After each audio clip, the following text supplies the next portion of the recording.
जब विष्णु भगवान वासुदेव देवकी को वरदान रूप से पुत्र बनकर आऊँगा जो वर दिए थे, उसके अनुसार भगवान वासुदेव बंदीखाना में देवकी वासुदेव को दर्शन देकर बाल रूप में उनको वश हुआ।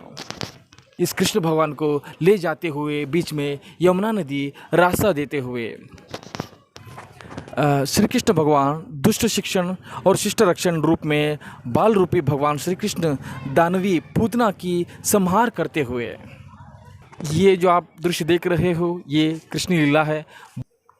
भगवान श्री कृष्ण ने गोपिका स्त्रियों की साड़ियाँ का अपहरण कर लिया और उन्हें शारीरिक स्नेह को त्यागने का निर्देश दिया, जिसने यमुना नदी को विस्मय किया। उस काली नाग पर भगवान श्री कृष्ण नृत्य करते हुए उस नाग का अहंकार नाश किया। फल बेचने वाली एक स्त्री उनकी टोकरी के सारे फलों को भक्ति के साथ भगवान श्री कृष्ण को अर्पित कर दिया। श्री कृष्ण ने उसकी टोकरी को रत्न भरणों से भर दिया। इंद्र के गर्व भंग करते हुए भगवान श्री कृष्ण ने गोवर्धन पर्वत को उठाकर गोपालों को महावृष्टि से रक्षण किया।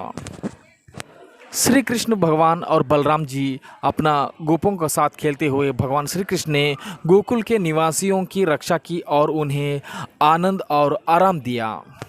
विकृत कुब्जे ने स्वयं को चंदन के लेप के साथ श्री कृष्ण को अर्पित कर दिया। प्रभु ने उसका उत्थान किया और उसे सुंदर स्त्री बना दिया। कंस के पाखंड के साथ धनुर्याग में आकर भगवान श्री कृष्ण ने दुष्ट कंस का वध किया और कुलीनों को सुख दिया। जरासंध जो पूरे देश का राजा यानी चक्रवर्ती बनने का लालच में था, मगर श्री कृष्ण ने भीमसेन से उसे वध किया। बेचारे सुदामा ने अपने मित्र श्री कृष्ण को कुछ मुट्ठी पोहा दिया और उनकी दया के लिए प्रार्थना की। जब महाभारत युद्ध चल रहा था तभी अर्जुन मोहापरवश हो गया था। भगवान श्री कृष्ण ने अर्जुन को उन्हें सौंपे गए कर्तव्यों की उपेक्षा न करने की चेतावनी देने के लिए भगवान श्री भगवद गीता का पाठ पढ़ाया। और ये विश्वरूप दर्शन यानी भगवद गीता का 11वीं अध्याय में आता है, तो बहुत सुंदर सा वर्णन है। तो जब ये रूप देखने के लिए दिव्य चक्षु अर्जुन को देखकर, क्योंकि हजारों सूर्य की प्रभा होती है, हमें एक सूर्य का प्रभा लेने में दिक्कत होती है, तो हजार सूर्य का प्रभा कितना यानी भयंकर होगा। तो इसलिए श्री कृष्ण जी ने अर्जुन को दिव्य चक्षु देकर उन्होंने अपना जो विश्व रूप दर्शाया। जब महाभारत में बहुत भयानक युद्ध चल रहा था तो तभी भीष्माचार्य जी ने ऐसी बाणों की बरसा रहे थे कि पांडवों का सेना नष्ट होने वाला, ऐसा उन्होंने युद्ध कर रहे थे।